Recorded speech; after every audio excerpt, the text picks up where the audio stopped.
So I've been spending a lot of time with Rooted lately, and I have to say this game has really gotten under my skin in the best possible way. It's one of those survival games that just clicks, you know? The kind where you look up and suddenly 3 hours have passed and you're like, wait, what just happened?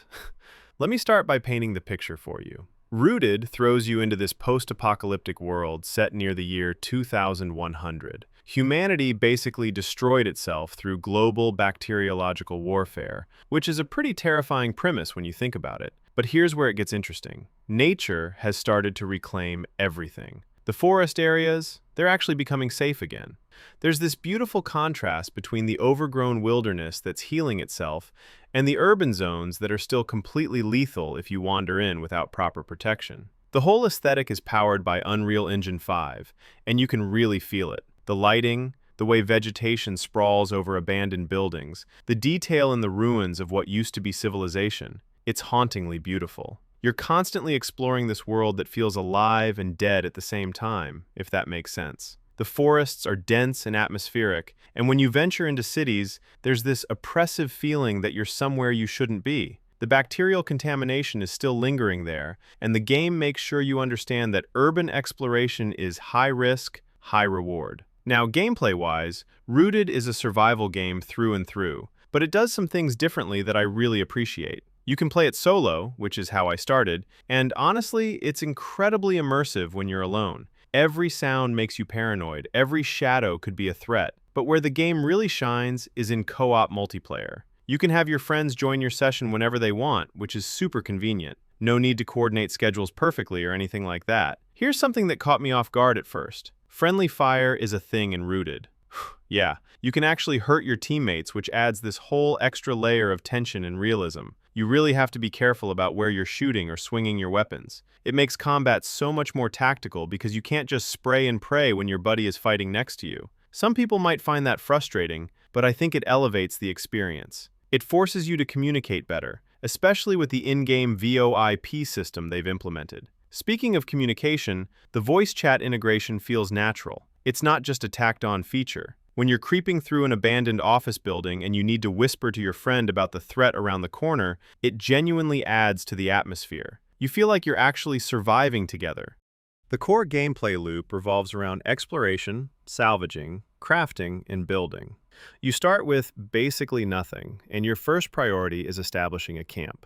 The cool thing is you have complete freedom in where you set up. Want to build deep in the forest where it's safer? Go for it. Prefer to take over a village house or even secure an entire floor of an office building in the city? You can do that too. Each location has its trade-offs. Forest camps are safer but farther from high-value loot. Urban outposts put you closer to danger but also closer to the best salvage opportunities. Building your camp is incredibly satisfying. You start with basic shelters and gradually expand into this fortified base with defenses, automated systems, and even electricity. The progression feels earned. You're not just clicking buttons to place pre-made structures. You're gathering specific materials, learning crafting recipes, and actually putting thought into your base layout. Where do you put your workbenches? How do you route power? Where are the weak points in your defenses that need reinforcement? And speaking of defenses, you'll need them. The game doesn't go easy on you. There are hostile animals, aggressive survivors, and some enemies that are genuinely intimidating. The way they phrase it is great. Made of steel or made of flesh? Choose your opponent wisely. You've got biological threats and mechanical threats, and both require different strategies. You can't just run in guns blazing every time. Sometimes you need to avoid conflict entirely, especially early on when you're poorly equipped. One of my favorite aspects of Rooted is the salvaging system. It's not just about collecting random junk. You find objects from the old civilization, and you can actually dismantle them to learn how they work. Mechanical items, electronics, clothing, all of it can be broken down and studied. The more you salvage, the more blueprints and crafting recipes you unlock. It creates this wonderful sense of progression where you're not just getting stronger through better gear, but also smarter through accumulated knowledge. The condition of items matters too. If you find something in good shape, you'll recover better parts from it. This encourages you to be selective about what you grab and how you approach salvaging. Do you take apart that pristine computer for maximum parts? Or do you try to repair and use it as is? These little decisions add up and make the gameplay feel more strategic than your typical survival game where you just hoover up everything in sight. Transportation is another consideration. The world is large, and getting from point A to point B can be a serious journey. That's why the game lets you establish secondary outposts. Maybe you've got your main base in the safe forest zone, but you also want a foothold in a village or city for easier access to urban loot. You can barricade houses, set up traps, reinforce positions. It's not as extensive as your main camp, but it gives you options and makes the world feel more conquerable. The crafting system is pretty deep. You're making tools to improve your quality of life, weapons to protect yourself, medical supplies to heal injuries, and various items to make transportation and resource gathering more efficient. The game doesn't hold your hand too much, but it also doesn't leave you completely clueless. You learn through doing, which I always appreciate in survival games. What really sets Rooted apart, though, is this concept of a living, evolving world. The developers emphasize that the game world changes based on your actions. As you progress, you unlock access to new areas, discover new items, and learn new crafting options. But beyond that, there are major events that impact the entire world and bring new challenges. I don't want to spoil too much, but the game doesn't let you get comfortable. Just when you think you've got your routine down, something shifts and you have to adapt.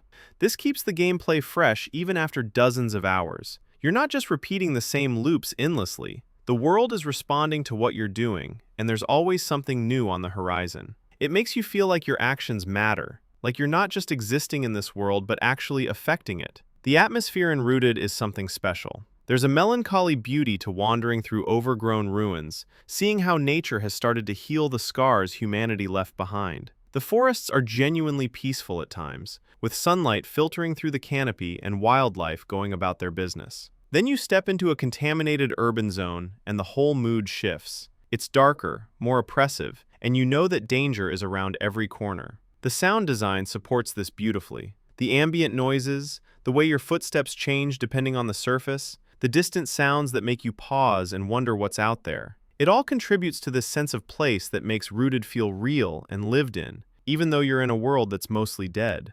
Performance-wise, being built on Unreal Engine 5 means the game looks fantastic, but it also means you'll want a decent rig to run it smoothly. The level of detail, especially in the vegetation and lighting, is impressive. When you're exploring and the sun is setting through the trees or casting long shadows through a ruined cityscape, it's genuinely striking. The game has moments of real beauty despite its grim setting. Playing with friends transforms the experience. Everything is more manageable when you can divide responsibilities. One person can focus on base building while another goes on salvage runs. You can cover each other during dangerous expeditions into hostile territory. The friendly fire element I mentioned earlier actually creates some hilarious and tense moments. You develop this trust with your teammates, and when someone accidentally clips you with a shotgun blast, there's that moment of panic followed by frantic apologies over voice chat. But it's also perfectly viable solo. The game scales reasonably well whether you're alone or in a group. Solo play is definitely harder and requires more caution, but it's also incredibly rewarding when you pull off a difficult salvage run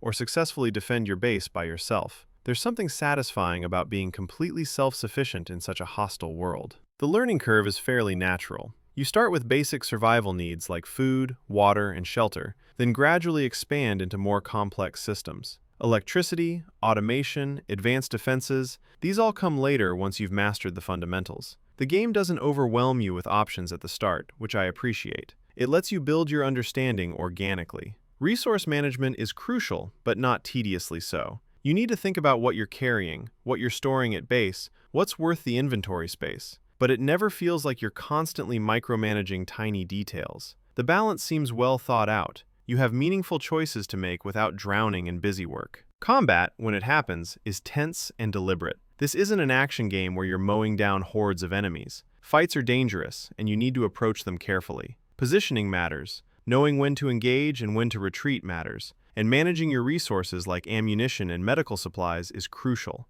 Every encounter feels significant because the stakes are real. What I find most compelling about Rooted is how it captures that core survival game fantasy of being a capable survivor in a harsh world, while also giving you the tools and freedom to approach it your way. Want to be a cautious scavenger who avoids conflict? You can do that. Prefer to establish a fortified compound and defend it aggressively? That's viable too. Like to venture into the most dangerous areas for the best loot? The game rewards that risk.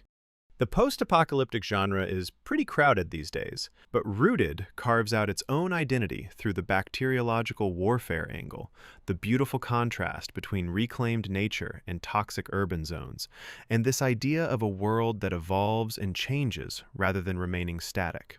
It feels like the developers have a clear vision for what they want the game to be, and they're executing on it well. If you're into survival games, especially ones with strong co-op elements and a focus on base building and exploration, Rooted is absolutely worth checking out. It's got that addictive quality where just one more supply run turns into an entire evening of gameplay. The world is compelling, the systems are deep enough to stay interesting, and there's genuine satisfaction in watching your humble camp grow into a thriving outpost over time. Give it a shot. Just remember, stay out of the cities until you're properly equipped, and watch your fire when your friends are nearby.